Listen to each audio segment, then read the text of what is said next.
Bangomunda block Khaira पंचायतर तेलीपदर ग्रामठारे गंड संप्रदायर आराध्य माँ माहेश्वरी देवी वार्षिक यात्रा अनुष्ठित होइतिला। तीन धरी धरी पूजा अर्चना चलिथिबा बेले मंगलवार दिन यात्रा संपन्न होइछि।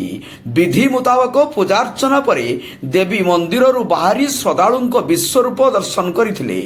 आवाहमान कालरू पारंपरिक रीतिरे पूजा होई आसुथिबा बेले विश्वरूप दर्शन परे ग्राम्य परिक्रमा करी आशीर्वाद प्रदान करिथांती। मानसिकधारी आनिथिबा बोदाबळी एठारे दिया जाई थाए।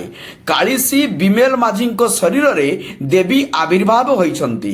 पुजारी रामेश्वर माझी, विष्णु माझी, धनेश्वर माझी, कुशल माझी, विशंबर माझी, छबिराम माझी, सिद्धू माझी, उमा माझी, शरत माझी, पूर्वतन सरपंच भगवान झांकर जोगेश्वर माझी प्रमुख सहयोग करिथिले। बंगमुंडारू